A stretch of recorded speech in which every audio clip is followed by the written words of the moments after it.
Malalim na ang gabi sa maliit na bayan. Tahimik ang lahat. Tila ba'y sabay-sabay na nilamon ng antok ang bawat tahanan. Paminsan-minsan lang maririnig ang mahinang ugong ng tren na dumaraan sa riles sa di kalayuan. O ang tahol ng mga asong gala na tila nakikipag-usap sa buwan. Maliwanag ang bilog na buwan sa langit. Tahimik siyang nakamasid. Walang sino man sa bayan ang nakarinig sa kaskas at dugundong na nagmumula sa dulo ng sementeryo. Kung saan, dalawang lalaki ang walang tigil sa paghuhukay ng isang sariwang libingan. Ang lupa ay basa pa. Ang kabaong hindi pa matagal na inilibing. Sa di kalayuan, may isang babaeng nakaupo sa lumang bangko ng sementeryo. Diretso ang kanyang likod. Tahimik at matalim ang mga matang nakatutok sa bawat galaw ng dalawang lalaki. Parang hindi buwan ang nagmamasid, kundi siya. Ate, sigurado ka na ba talaga? Hingal na tanong ng isa sa mga naghuhukay habang pinupunasan ang pawis sa noo. Baka hindi na dapat gambalain ng patay, sabi pa nito. Mabilis na tumalim ang tingin ng babae. Hindi nagbago ang isip ko, malamig niyang sagot. Maghukay pa kayo, binayaran ko kayo. Nagkatinginan ang dalawang lalaki.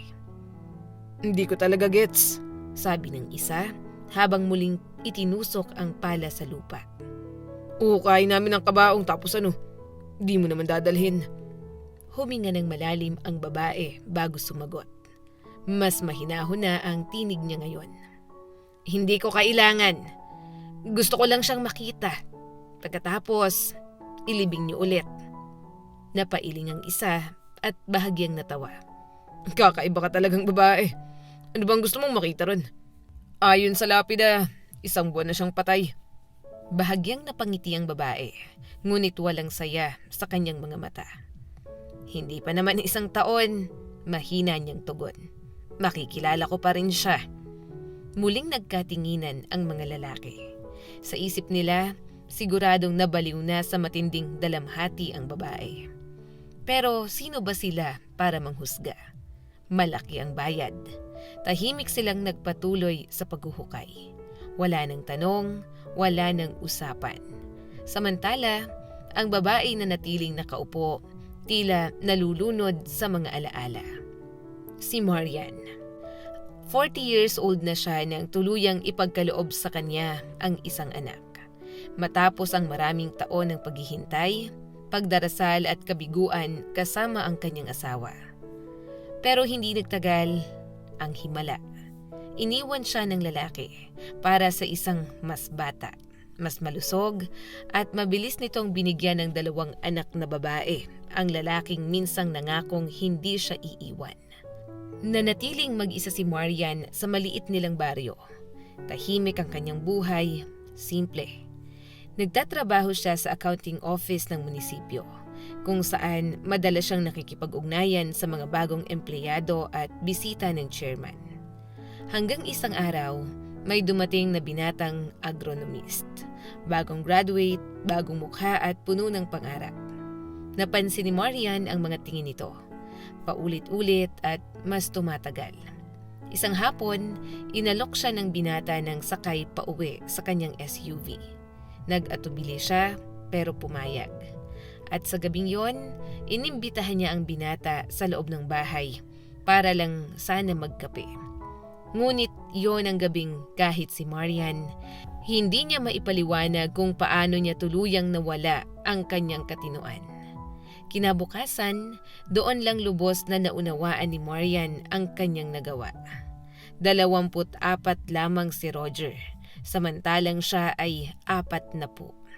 Parang binuhusan ng malamig na tubig ang kanyang konsensya.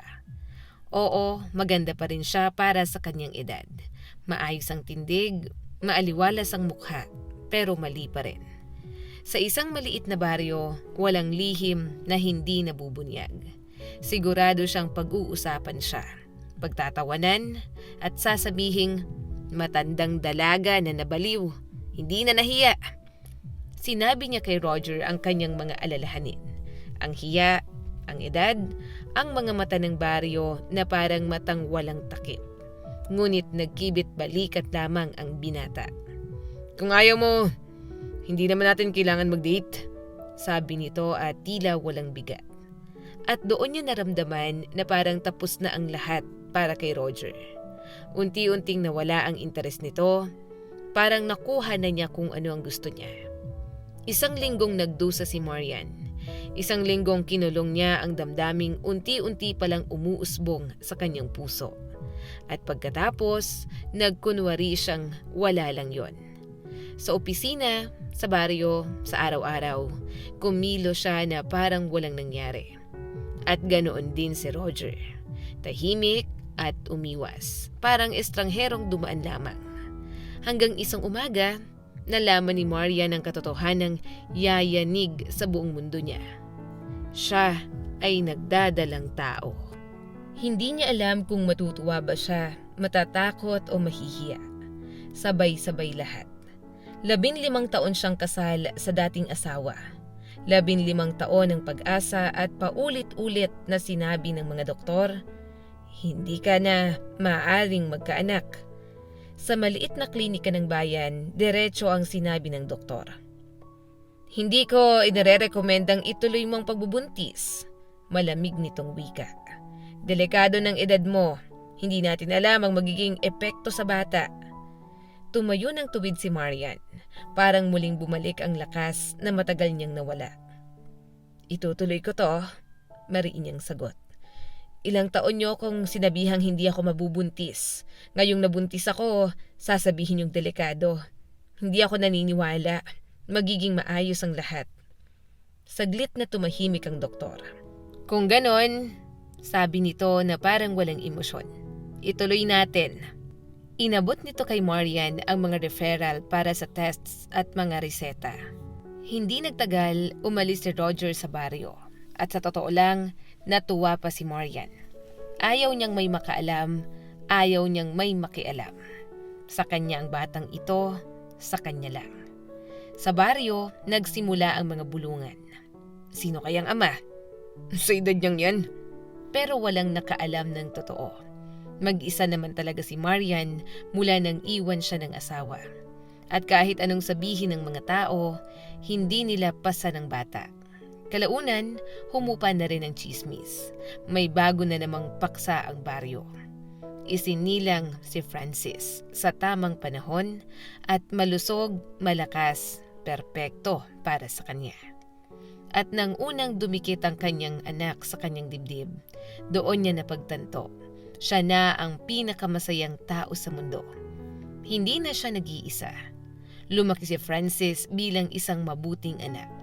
Mahusay sa paaralan, sumasali sa mga paligsahan, at unti-unting nahuhumaling sa takbuhan at athletics. Iniisip ni Marian pagkatapos ng high school, magkokolehiyo ang anak. Physics man, panitikan o sports. Kahit alin ay papayag siya. Magaling ang anak niya sa lahat.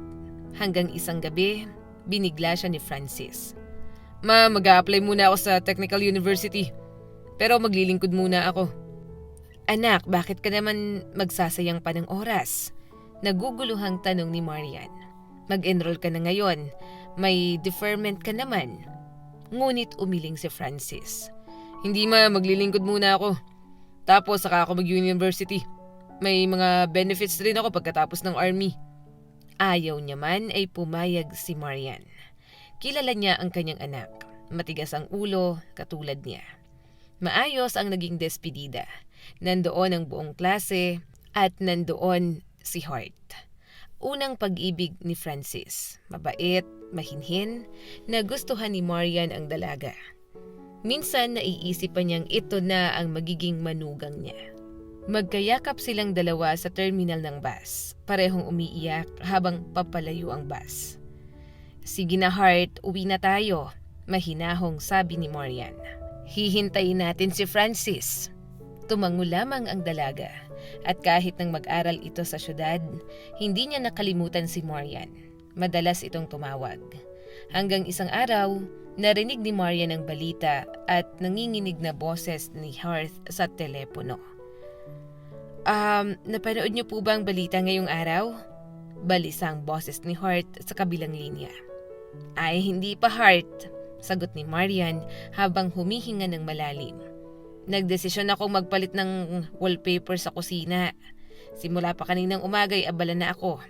Sa totoo lang, 10 beses ko nang pinagsisihan ang trabahong to. Hindi pa nga ako nakakapagkape buong araw. Hindi ko man lang mabuksan ang TV sa sala. Sandaling tumahimik ang linya. Tita, may nangyari pong pag-atake? Nanginginig na sabi ng dalaga. Doon po sa parte kung saan naglilingkod si Francis, may putukan doon. Parang biglang dumilim ang paligid ni Marian. Parang may humigpit sa kanyang dibdib. Nahilo siya at nahirapang huminga. Hindi na siya nakasagot. Pinatay niya ang telepono at napaupo sa silya sa may pasilyo. Pagod, nanginginig at parang nauupos ang lakas. Makalipas ang ilang sandali, pilit niyang inayos ang sarili. Tumayo siya at binuksan ang telebisyon. Ang balitang kanyang narinig ay bahagyang nagpakalma sa kanya. Oo, may putukan nga. Pero ayon sa ulat, hindi sangkot ang mga conscript. At yon, kahit paano, ay mabuting balita. Makalipas ang ilang oras, tumunog ang telepono. Si Francis. Pinapayagan lang silang tumawag paminsan-minsan. Anak, kumusta ka riyan? Nanginginig pa rin ang tinig ni Marian. Ayos lang po, ma. Masiglang sagot ng anak. At sa isang iglap, tila bumalik ang tibok ng puso ni Marian sa tamang ritmo. Ang daming balita sa TV. Ang gulo raw dyan. Huwag po kayong maniwala sa lahat ng ipinapakita, ma. Kalmado niyang tugon. May ilang kapitbahay lang na nagkagulo pero naayos na ho. Kasama ka ba ron? Agad na tanong ni Marian. Napatawa si Francis. Ano ka ba, ma? Hindi nga kami pinapalapit doon. May mga contractor lang nandun. Kami training lang. Training? Mahinang ulit ni Marian. Anak, mag-iingat ka palagi. Opo, ma. Nag-usap sila tungkol sa kung ano-ano, sa panahon, sa pagkain, sa bahay. Pero matapos ang tawag, bumalik ang bigat sa dibdib ni Marian. Anong klaseng training ang may putukan doon? Pinapakalma lang ako ng anak ko o talagang walang dapat na ipag-alala? Bulong niya sa sarili. Lumipas ang 1 linggo, hindi tumawag si Francis kahit minsan. At habang tumatagal, mas lalong nagiging nakakatakot ang mga balita mula sa lugar na yon. Oh, nasaan na si Francis mo? Tanong ng tenderang babae nang madaanan ni Marian ang tindahan para bumili ng tinapay. Nando, naglilingkod. Maikli niyang sagot. Ay nako, ang mahalas naman ang timing. Buntong hininga ng babae. Sakto pang nagkakagulo, pero lakasan mo lang ang loob mo. Aayos din naman ang lahat. Tumango si Marian, pinilit ngumiti. Pero ang isip niya ay nasa anak lang. 1 buwan ang lumipas, wala pa ring tawag si Francis. Hindi na nakatiis si Marian. Pumunta siya sa District Draft Board. Normal lang po ang lahat. Paniniguro ng sundalo roon. Kung may mangyari man, kami mismo ang mag-aabiso. Huwag po kayong mag-alala. Bakit po hindi matawagan ng anak ko? Nangingilid ang luha na tanong ni Marian. Hindi ko man lang siya makontak. Ganun po talaga ngayon, sagot ng isang opisyal. Hindi sila laging pinapayagan tumawag at maniwala ho kayo. Walang mangyayari sa anak ninyo. Mga kontraktor lang ang sangkot sa gulo. Ang anak niyo ay conscript. 8 buwan na lang siyang maglilingkod, hindi ba? Tumango si Marian. Malapit na ho siyang umuwi. Bahagyang kumalma si Marian. Uuwi siya. Ganun lang talaga ang sitwasyon ngayon. Ngunit makalipas ang 1 pang buwan, 1 umaga, biglang tumunog ang telepono. At ang numerong lumabas sa screen, ang draft board. Ma'am, kailangan po namin pumunta kayo rito agad. At sa sandaling yon, alam niyang may masamang balita na paparating. Hindi na nag-aksaya ng oras si Marian. Tumakbo siya papunta sa gusali ng draft board na parang hinahabol ng sariling anino. Wala ng oras para maghintay ng regular na bus. Hindi niya maramdaman ang pagod, ang init o ang kaba sa daan. Iisa lang ang nasa isip niya. si Francis. Pagdating niya roon, tanghali na. Oras na ng pananghalian. Sarado ang lahat ng opisina, tahimik ang buong gusali. Sa reception area, may isang dalagang nasa 20 ang edad. Nakaupo at tila nagbabantay lang ng oras. "Maghintay ho kayo rito," mahinahon nitong sabi. "Babalik din po agad ang pamunuan galing sa tanghalian. Doon niyo na po malalaman ang lahat." Hindi na mapakali si Marian. "Ano ang nangyari?" Nanginginig niyang tanong. Ibinaba ng dalaga ang tingin. "Hindi ko po alam," mahina nitong sagot. Pagsapit ng 2:00 ng hapon, dumating ang commissioner ng draft board. Halata ang pagod sa kanyang mukha. Nakita niya si Marian, isang inang nanginginig sa nerbiyos. Lumabas muna si Marian sa gusali para huminga ng sariwang hangin. Pinilit pakalmahin ang sarili at piliting ayusin ang magulong isip. "Pasok ho kayo, Ginang." Tawag ng commissioner sabay bukas ng pinto ng opisina. At doon niya narinig ang balitang dudurog sa kanyang kaluluwa. Ma'am, pumanaw na po ang inyong anak." Parang tumigil ang mundo. "Kanina lang po tumawag ang unit." Patuloy ng opisyal. "Ayon sa ulat, inatake ho siya sa puso at wala na raw pong nagawa." Atake sa puso? Pabulong na tanong ni Marian. Halos hindi lumalabas ang boses. "Malusog ang anak ko. Lubos na malusog. Hindi siya kukunin ng hukbo kung mayroon siyang sakit." Tumango ang commissioner. "Totoo ho yan, pero komplikado po ang katawan ng tao. Maaaring may bigla ang malfunction." "Malfunction?" Biglang sigaw ni Marian. "Nagluwal ako ng isang buhay at malusog na bata. At sasabihin niyo sa akin, malfunction? Ano yan? Robot?" Ma'am, pakiusap." Buntong hininga ng commissioner. "Hindi ko rin po alam ang lahat at taos puso po kaming nakikiramay." Bumuhos ang luha ni Marian. Inabutan siya ng tubig, pinainom ng pampakalma. Pero may maitutulong ba ang gamot kung wasak na ang puso? Patay na ba talaga si Francis? Ang nag-iisa kong anak.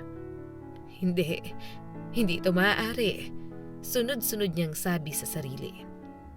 "Nasaan ho ang katawan ng anak ko?" Tanong niya matapos bahagyang humupa ang pag-iyak.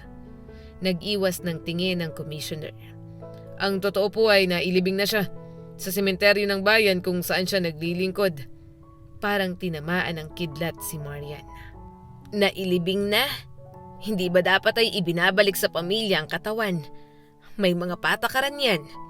"Alam ko ho," paliwanag ng opisyal. "Pero sa sitwasyon ngayon, hindi payapa ang lugar. Maraming komplikasyon sa paglipat ng bangkay, kaya doon na po siya inilibing. Darating pa mga dokumento sa loob ng ilang araw. Ihahatid po namin sa inyo." Mga dokumento? Ano ang silbi ng papel kung ang anak niya ay wala na? Lumabas si Marian ng gusali na nanginginig ang buong katawan. Wala na siyang maririnig pang bago roon. Wala na ang anak niya. At hindi man lang siya pinayagang makita ito sa huling pagkakataon. Buong baryo ang tila natigilan sa balita. Si Francis, masigla at mabait, palangiti ay wala na. Napakasakit. Napakahirap mawalan ng anak, sabi ng mga kapitbahay. Kawawa naman si Marian, buong buhay niya'y para sa anak lang niya. Nakiramay ang lahat, nag-abot ng salita ng aliw. Ngunit bawat salitang yon, lalo lang nagpapabigat sa sugatang puso ni Marian. Kung wala na ang anak niya, ano pa ang silbi ng kanyang buhay? Dumating si Hart nang marinig ang sinapit ni Marian. "Anong ginagawa mo rito, Hart?" Mahinang tanong ni Marian. "Kailangan mong mag-aral. Malapit na siguro ang exams mo." Umiling ang dalaga at tuluyang bumigay ang luha. "Hindi kita kayang iwan sa ganitong oras. Hindi ko po kaya." At sa presensya ni Hart, kahit paano, gumaan ang pakiramdam ni Marian. Magkasama nilang inalala si Francis. Binuklat ang mga litrato nito mula pagkabata hanggang sa huling taon sa eskwela. Masakit pero may kakaibang aliw ang pag-alala. Parang sandaling bumalik ang kanyang anak. Isang hapon, habang magkasama silang dalawa, may kumatok sa pinto. Isang courier. Inabot nito ang isang sobre. Mga dokumento para kay Francis. Tahimik na tinanggap ni Marian ang mga papel. Tinitigan lang niyang sobre bago ito ipatong sa mesa sa sala. Wala siyang lakas ng loob para basahin yun. Masama ang pakiramdam ko, mahina niyang sabi. Magpapahinga lang ako. Pumasok siya sa kwarto at nahiga. Si Hearth naman ang naiwan sa sala. Binuksan ng dalaga ang sobre. At bigla, "Tita Marian!" Halos pasigaw na tawag ng dalaga. Nagulat si Marian. "Ano yon?" Mahina niyang tanong mula sa kama. "Ano raw ang sinabi nila sa'yo?" Nanginginig ang boses ni Hearth. "Ano raw ang ikinamatay ni Francis?" "Atake sa puso." Mahinang sagot ni Marian. Sana tumigil na lang din ang puso ko." Lumapit si Hearth sa kama, hawak ang papel. Pero nag-alinlangan niyang sabi, "Nakasulat dito, pulmonya?" Nanlaki ang mata ni Marian. Bigla siyang bumangon at halos manginig ang buong katawan. Inagaw niyang mga dokumento at isa-isang binasa. Paulit-ulit, maingat, parang umaasang magbabago ang mga salita. "Baka may nagkamali lang," pabulong niyang sabi. "Baka nagkahalo-halo na sa opisina." Tumango si Hearth. Sandaling katahimikan at pagkatapos, mahina ngunit matatag ang tinig ng dalaga. Tita, naisip mo na bang pumunta ron? Sa lugar kung saan inilibing si Francis? Para malaman ang totoo." Huminga ng malalim si Marian. "Naisip ko na," pag-amin niya rito. "Pero sabi nila hindi raw advisable ngayon. Kailangan munang humupa ang sitwasyon. Gusto kong maiuwi ang anak ko." Nangilid ang luha niya. "Alam mo ba kung mahirap ang exhumation?" Tumango si Hearth. "Oo, pero ano naman kung mahirap? Kailangan nating malaman kung bakit siya namatay. Bakit magkaibang sinabi nila at ang nakasulat sa papel?" Biglang sabi ng dalaga. At sa unang pagkakataon matapos ang trahedya, may sumiklab na apoy sa dibdib ni Marian. Hindi lang ito tungkol sa sakit, ito ay tungkol sa katotohanan. Hindi nagtagal, bumiyahe sina Marian at Hearth patungo sa lugar kung saan inilibing si Francis. Pagdating nila sa military unit ay malamig ang naging tugon. "Walang isasago ang exhumation," mariing sabi ng opisyal. "Ang anak niyo ay namatay dahil sa impeksyon, mapanganib at ilegal ang pagbubukas ng libingan." Pero hindi umatras si Marian. "Sinabi ng enlistment office na atake sa puso ang ikinamatay ng anak ko." Huminga ng malalim ang commander. "Hindi ko alam kung anong sinabi sa inyo, pero malinaw ang dokumento. Nagkaroon siya ng pulmonya at dahil doon, hindi kinaya ng puso niya." Saglit itong tumigil bago malamig na idinagdag. "Ma'am, tanggapin niyo na lang. Wala na pong magbabago." Pumikit si Marian. "Pwede ko man lang bang makita ang libingan ng anak ko?" Umiiyak niyang tanong. Tumango ang commander. "Nasa town cemetery. May maghahatid ho sa inyo." At hindi nagtagal, naroon na sina Marian at Hearth sa pinakaliblib na bahagi ng sementeryo. Tahimik, malamig at malayo sa lahat. Doon inilibing si Francis. Tahimik silang nakatayo sa harap ng libingan. Isang kahoy na krus, isang metal na plaka, at ang nakaukit na mga salitang tila muling pumatay kay Marian. Francis, 19 na taong gulang at nabuhay sa mundong ito. Hindi na niya kinayang basahin ang kasunod. Sa sandaling yon, alam ni Marian na may mali. At hindi siya titigil hanggat hindi niya nalalaman ang buong katotohanan. Biglang nakaramdam ng kakaiba si Hearth. Parang humigpit ang kanyang dibdib. "Tita Marian," maingat niyang sabi. "Pahiram nga ng mga dokumento ni Francis. Gusto ko lang pong i-double check." Tahimik na iniabot ni Marian ang mga papeles. Isa-isang binasa ni Hearth at mabagal, maingat. Biglang napakunot ang noo niya. "Hindi ko maintindihan," sabi niya at litong-lito. "Ipinanganak si Francis ng ika-25, pero dito sa plaka, 26 ang nakalagay, at pati sa mga dokumento, 26 rin." Napaupo si Marian sa tabi ng libingan. Nagkamali na naman sila, pagod niyang sagot. At tuluyang bumigay ang luha. Anak ko, paano nilang nagawang ganito? Hindi man lang nila ako pinayagang magpaalam sa'yo. Hawak ni Hart ang balikat ni Marian. Hindi po pwedeng ganito na lang, tita, mariin niyang sabi. Kailangan nating kumilos kahit ano pong mangyari. Kailangan nating ipaglaban ang exhumation. Matapos ang sementeryo, bumalik sila sa military unit. Ngunit imbes na makinig ay nagalit ang commander. Ano bang pinagpupuputak ninyo? Sigaw nito. Isang maliit na pagkakamali lang yan. Kita nyo naman ang oras minadali ang lahat. Nailibing na ang sundalo nyo, tapos na yan. Tumawa ito ng malamig. Ano bang gusto nyong makita? Isang naagnas na bangkay? Sigurado ba kayong kakayanin nyo yun? Tahimik na tumingin si Marian sa kanya. Kakayanin ko. Mahina, ngunit matatag niyang sagot. Ngunit wala nang gustong makinig. Inescort sila palabas ng unit at sinabihang kumalma. Tanggapin na ang pagkawala. Walang magbubukas ng libingan ni Francis. Ipinagbabawal. Sa murang hotel na tinuluyan nila, tahimik na nag-impake sina Marian at Hart. Malapit nang dumating ang bus na kanilang sasakyan. Biglang nabitawan ni Marian ang kanyang maleta. Bumagsak ito sa sahig at tuluyang bumuhos ang kanyang luha. Hindi ako aalis. Bigla niyang sabi sa matigas na tinig. Ako mismo ang maghuhukay ng libingan na yon. Hanggat hindi ko nakikita na naroon talagang anak ko ay hindi ako aalis. Nanlaki ang mata ni Hart. Kayo mismo? Tita, papaano? Sinong papayag? Huminga ng malalim si Marian. Napag-isipan ko na lahat. Maghahanap ako ng 2 palaboy. Babayaran ko sila ng malaki. Sa gabi, huhukay nilang libingan at bubuksan ng kabaong. At titingnan ko kung naroon nga talaga si Francis. Natigilan si Hart. Magkano ang kailangan para pumayag ang mga palaboy? May ipon ako. Walang pag-aalinlangang sagot ni Marian. Para sana sa pag-aaral ng anak ko, ibibigay ko ang lahat. At yung impeksyon, nag-aalalang tanong ni Hart. Hart, mahina niyang sagot. Matagal nang may sakit sa mundong ito. Hindi na yan lalala sa loob ng kabaong. Saglit na katahimikan ang sumunod. May gwardya ho sa sementeryo? Muling sabi ni Hart. Mapapansin niya kapag may naghuhukay. Doon bahagyang ngumiti si Marian. Dito ka tutulong. Ililibre mo siya ng inumin, kausapin mo. Iligaw mo ang atensyon niya. Napangiti si Hart at may halong lungkot. Mukhang pinag-isipan niyo na po talaga ang lahat.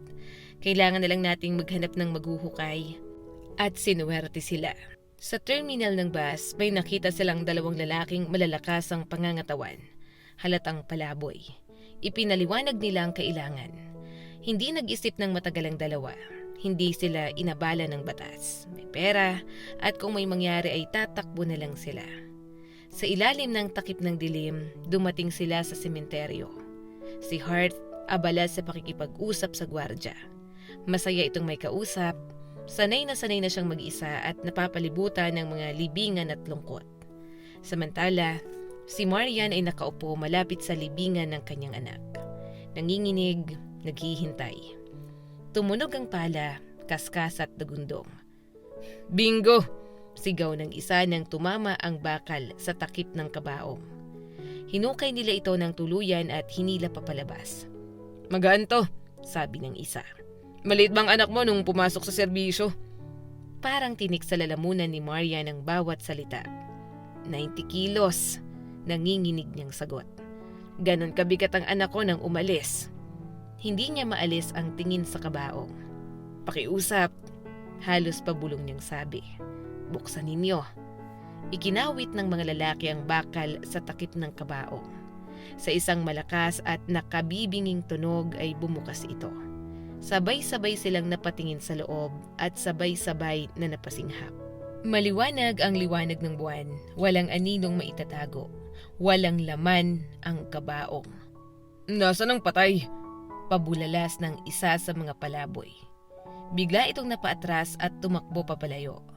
Ang isa naman ay napangisi, tumingin kay Marian at malamig na nagtanong. Nanay, ililibing na ba natin ulit? Hindi! Sigaw ni Marian at parang nagising muli sa bangungot. Iwanan nyo na yan, umalis na kayo. Salamat, umalis na kayo ngayon din. Matapos bayaran ang mga naghukay, agad na kumilos si Marian. Una ay tumawag siya sa kung sino-sino at pagkatapos ay sa mga pulis. Nang dumating ang mga pulis sa sementeryo, nagkakagulo ang paliwanag ni Marian. Putol-putol, emosyonal at magulo. Hindi makapaniwala ang mga pulis na 2 babae lang ang naghukay ng libingan at nagbukas ng kabaong. Pero pumikit sila sa bahaging yon. Dahil may mas mahalagang tanong, nasaan ang bangkay? Kinabukasan, tila nasunog sa gulo ang buong city's prosecutor's office. Dumating ang mga kinatawan ng military prosecutor. Sa una ay gusto nilang isisi ang lahat kay Marian. Bakit nila hinukay ang libingan? Bakit niya nilabag ang batas? Pero kahit anong sisi, iisa lang ang tanong na walang sagot. Nasaan si Francis? Inimbestigahan ng commander ng unit kung nasaan naglilingkod si Francis. At doon, lumabas ang buong katotohanan. Lumabas na si Francis ay kabilang sa mga conscript na isinama sa maneuvers. At doon ay biglang nagkaroon ng tunay na putukan. Hindi ensayo, hindi babala. Tunay na pambobomba. Natarantang mga sundalo, nagkanya-kanya sila ng takbo. Unang laban, unang tunay na digmaan. Nang dumating ang mga patrol, nahanap nila ang lahat, maliban kay Francis. Malawak ang lugar, puno ng mga hukay mula sa pagsabog. Ipinagpalagay nilang nandoon ang katawan niya sa ilalim ng lupa. Wasak at hindi na makilala. At sa takot na managot, sa kagustuhang takpan ng kapabayaan, naglabas sila ng death certificate. Hindi dahil sa digmaan, hindi dahil sa putukan, kundi dahil sa sakit. Pulmonya, atake sa puso. Isang kasinungalingan para mailigtas ang sarili. Saka na, sabi nila. Hindi na naman may babalik ang bata. Hindi nila inakalang may isang ina na hindi marunong sumuko. Lumipas ang halos 6 na buwan mula nang makauwi sina Marian at Hart sa kanilang bayan. Nagkaroon ng malalaking pagbabago sa military unit. Maraming opisyal ang napalitan. Ang commander ay nilitis sa military court. Ngunit wala ni isa roon ang nakapagpagaan sa puso ni Marian. Dahil ang anak niya ay wala man lang libingan. Walang katawan, walang tunay na puntod. Unti-unting pumuti ang buhok ni Marian sa tindi ng dalamhati. Si Hart ay madalas na umiyak. Hanggang huli, umaasa siya na baka buhay si Francis, na baka napagkamalan lang. Pero ngayon, alam na nila ang katotohanan. Wala na si Francis sa mundong ito. Hanggang isang madaling araw, may kumatok sa bintana ng bahay ni Marian. Mahina, maingat at parang ayaw manggulat.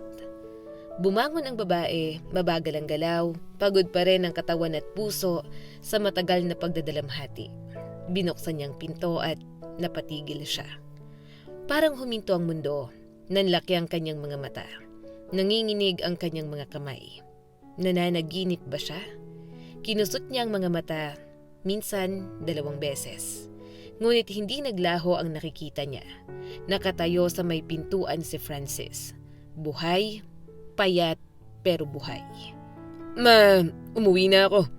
Mahina ngunit masayang sabi ng binata. Parang hindi makahinga si Marian. Francis? Pabulong niyang sabi. Nananaginip ba ako?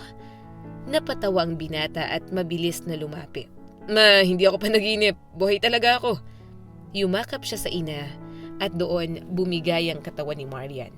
Nawalan siya ng malay. Pagmulat ng kanyang mga mata, nakahiga na siya sa kama, may kumot na nakabalot sa kanya.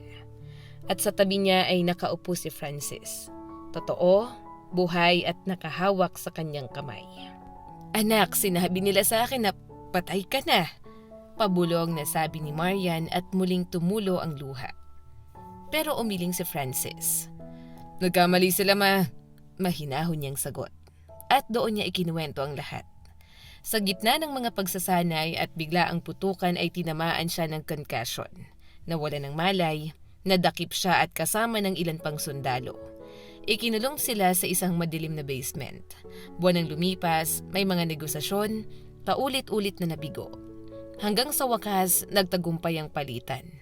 Dinala silang lahat sa ospital at doon lang nalaman si Francis ay idinaklara na palang patay. Matapos ang gamutan at pagsusuri, siya ay dinimobilize at pinauwi na.